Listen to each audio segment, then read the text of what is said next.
ሰላም ጤና ይስጥልኝ አድማጭና ተከታታዮች ቻናል ቤተሰቦች ዕለታዊና አዳዲስ መረጃዎችን ይዤላችሁ መጥቻለሁ። በቅድሚያ ግን ዋና ዋናዎቹን ላስደምጣችሁ። የጀነራል ታደሰ ወረደ እገታና ያለበት ወቅታዊ ሁኔታ። ጀነራሉ መታገታቸው የተረጋገጠ ሲሆን አንድ ወር ለሚሆን ጊዜ ከአደባባይ የጠፉት ጀነራሉ መታገታቸውን የፈረንሳይ ጋዜጣ ይፋ አድርጓል። ጀነራል ወደ አዲስ አበባ እንዳይጓዙና ለፌዴራል መንግስት ባለስልጣናት ጋር እንዳይገናኙ በሚል ነው የታገቱትም ተብሏል። እንዲሁም የትግራይ ዲሞክራሲያዊ ስምረት በትግራይ ክልል አዲስ ጦርነት ለመክፈት በማሰብ ወጣቶች ላይ የተካሄደ ያለውን ሰፊ የግዳጅ ወታደራዊ መልመላና አፈሳ አጥብቆ እንደሚያወግዝ መግለጫ ወጥቷል። በአሜሪካና በኢራን መካከል አዲስ ግጭት የተቀሰቀሰ ሲሆን ኢራን በአሜሪካ የጦር ሰፈር ላይ ጥቃት ማድረሷም ተሰምቷል። እንዲሁም የአሜሪካ የውጭ ጉዳይ መስሪያ ቤት የአፍሪካ ጉዳዮች ቢሮ ዛሬ በኤክስ ገጹ ባወጣው አጭር መግለጫ አሜሪካ ከአፍሪካ ሀገራት ጋር ያላትን የንግድ ግንኙነት በአዲስ መልክ ለመቃኘት መዘጋጀቷን በድጋሚ አስታውቋል። በዝርዝር የምናየው ነው የሚሆነው። እስከ ዝግጅታችን ፍጻሜ ድረስ አብራችሁ እንድትቆዩ በአክብሮት ጋበዝኳችሁ። በቅድሚያ ወደምናየው ዝርዝር መረጃችን የአሜሪካ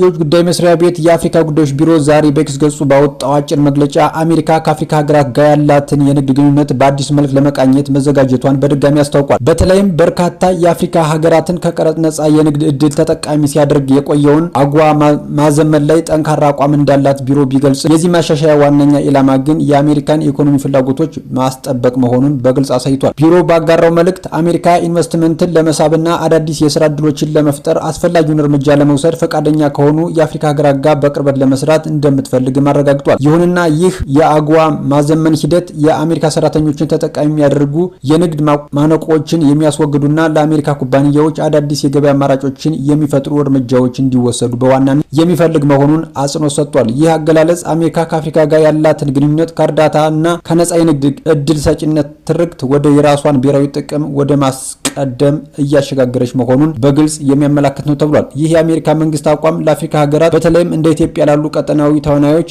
ትልቅ የቤት ስራ የሚሰጥና በከፍተኛ ትኩረት ሊታይ የሚገባ ጉዳይ ነው። በአንድ በኩል የአሜሪካን ኢንቨስትመንት የመሳብ መልካም አጋጣሚ ሲፈጥር፣ በሌላ በኩል ደግሞ የንግድ ማነቆችን ማንሳት በሚል ሽፋን ገና በማደግ ላይ ያሉ ሀገራት ውስጥ ኢንዱስትሪዎችን ከግዙፍ የአሜሪካ ኩባንያዎች የገበያ ውድድር ጋር በቀጥታ ሊያላትም ይችላል የሚል ስጋትን ፈጥሯል። በመሆኑም የአፍሪካ ሀገራት የአጎዋ ስምምነት ሲሻሻል የራሳቸውን ብሔራዊ ጥቅም፣ የሰራተኞቻቸውን ደህንነትና የኢኮኖሚ ሉዓላዊነትን በሚያስጠብቅ ሚዛናዊ መልኩ በጥንቃቄ ሊደራደሩ እንደሚገባም የጉዳዩ አሳሳቢነትን ያሳያል ተብሏል። ወደ ሌላኛው መረጃችን ስናልፍ ጀነራል ታደሰ ወረደ እንደታገቱ ተሰምቷል። ጀነራሉ መታገታቸው የተረጋገጠ ሲሆን አንድ ወር ለሚሆን ጊዜ ከአደባባይ የጠፉት ጀነራሉ መታገታቸውን የፈረንሳይ ጋዜጣ ይፋ አድርጓል። ጀነራሉ ወደ አዲስ አበባ እንዳይጓዙና ለፌዴራል መንግስት ባለስልጣናት ጋር እንዳይገናኙ በሚል ነው የታገቱት ተብሏል። ጀነራሉ እንደታገቱ የተረጋገጠ ሲሆን ህወሓት ከአንድ ወር በፊት በደብረጽዮን ገብረ ሚካኤል ፕሬዝዳንት አድርጎ ጀነራል ታደሰ ላይ መፈንቅለ መንግስት ካከናወነ በኋላ ጀነራሉ ጠፍተው ከርመዋል። ከዚህ መፈንቅል አስተዳደር በኋላ በአደባባይ ያልታዩ ጀነራል ታደሰ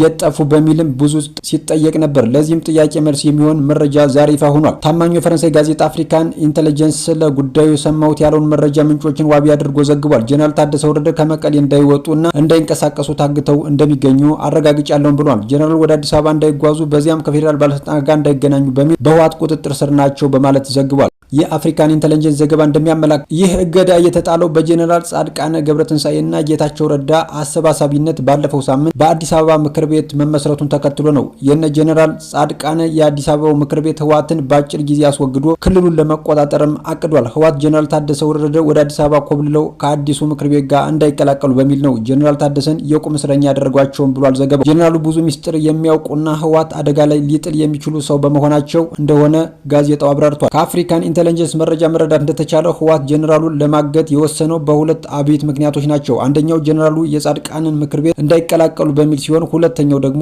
ጀነራሉ እጅ ላይ በርካታ የህወሓት ሚስጥሮች በመኖራቸው ነው ተብሏል። ከዚሁ ጋር በተያያዘ የትግራይ ዲሞክራሲያዊ ስምረት በትግራይ ክልል አዲስ ጦርነት ለመክፈት በማሰብ በወጣቶች ላይ እየተካሄደ ያለውን ሰፊ የግዳጅ ወታደራዊ ምልመላና አፈሳ ጥብቆ የሚያወግዝ መግለጫ ወጥቷል። ፓርቲው የድርጅት የፕሪቶሪያውን የሰላም ስምምነት የሚጥስ መሆኑን ገልጾ የፌዴራል መንግስትና ዓለም አቀፉ ማህበረሰብ አስቸኳይ ጣልቃ ገብነት እንዲያደርግም ጥሪ አቅርቧል። ድርጅቱ ግንቦት 20 ቀን 2018 ዓ.ም ባወጣው መግለጫ እንዳመላከተው የትግራይ ህዝብ ካለፈው አውዳሚ ጦርነት ሞትና ኢኮኖሚ ውድቀት ገና ሙሉ በሙሉ ሳያገግም አንድ ኋላ ቀር ቡድን ወጣቱን ለሌላ ዙር እልቂት ጦርነት እየማገደ ይገኛል ብሏል። በመላው ትግራይ እየተካሄደ ባለው በዚህ አፈሳና የግዳጅ ምልመላ ጦርነት ይብቃን በማለት ተቃውሟቸውን ያሰሙ ወጣቶች በተለያዩ ወረዳዎች እየተደበደቡ እየታሰሩና ህይወታቸውን እያጡ መሆኑን ፓርቲው አጋልጧል። በግዴታ የተወሰዱት ወጣቶችን በማይታወቅ ማዕከላት ተግዘው ጥብቅ ወታደራዊ ጥበቃ እየተደረገባቸው እንደሚገኝና የልጆቻቸውን መወሰድ የተቃወሙ እናቶችም ሳይቀሩ ድብደባና እስር ሰለባ መሆናቸው በመግለጫው ጠቅሷል።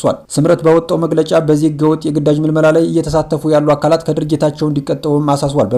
በማህበራዊ ሚዲያ ላይ የሚንቀሳቀሱ አክቲቪስቶችም ይህን ድርጊት የማጋለጥ ትግላቸውን አጠናክረው እንዲቀጥሉ የጠየቀ ሲሆን በግዴታ የተወሰዱ ወጣቶችም ተደራጅተው መብታቸውንና የህዝባቸውን ጥቅም እንዲያስከብሩ ጥሪ አድርጓል። የኢትዮጵያ ፌዴራል መንግስትና ዓለም አቀፍ ማህበረሰብ የትግራይን ህልውና ማረጋገጥና የህዝብን ደህንነት የመጠበቅ ኃላፊነታቸውን እንዲወጡ እንዲሁም የፕሪቶሪያውን የሰላም ስምምነት በሚጥሱ አካላት ላይ ተገቢውን ተጠያቂነት እንዲያሰፍኑ አሳስቧል። መግለጫው በመጨረሻም ወጣቶች አፈሳ የጸረ ህዝብ ኃይሎች መገለጫ ነው፣ እንዲሁም የሻዕቢያ ስርዓት በተግባር እንዲያድግ አንፈቅድም በሚል ጠንካራ መፎክርም ተጠናቋል። በመጨረሻ ወደምናየው መረጃችን ስናልፍ አሜሪካና በኢራን መካከል አዲስ ግጭት የተቀሰቀሰ ሲሆን ኢራንም በአሜሪካ የጦር ሰፈር ላይ ጥቃት መፈጸሟ ተሰምቷል። አሜሪካ በሆርሙዝ ወሽመጥ አቅራቢያ በሚገኝ የኢራን ድሮን ላይ ጥቃት መፈጸሟን ተከትሎ ኢራን በአጸፋው የአሜሪካን የአየር ኃይል የጦር ሰፈር ኢላማ ያደረገ ጥቃት ፈጽማለች ተብሏል። ይህ እንደ አዲስ የተቀሰቀሰው ግጭት በአሜሪካና በኢራን መካከል ጦርነትን ለማስቆምና የሆርሙዝ ወሽመጥን ለማስከፈት ሲደረግ የነበረው ድርድር መስተጓጎሉ ተገልጿል። አሜሪካ ጥቃቶችን የወሰደችው ወታደሮቿን ከጥቃት ለመከላከል መሆኑ የገለጸች ሲሆን አሜሪካ በ3 ቀናት ውስጥ በኢራን ውስጥ የሚገኘውን ኢላማዎቿ ላይ ጥቃት ስትሰነዝር ይህ ለሁለተኛ ጊዜ ነው። የኢራን የውጭ ጉዳይ ሚኒስትር ቃል አቀባይ ኢስማኤል ባኤንድ አሜሪካንን ጥቃት ያወገዙ ሲሆን ጥቃቶቹ የተኩስ አቁም ስምምነቱን የጣሱ መሆናቸውም ተናግሯል።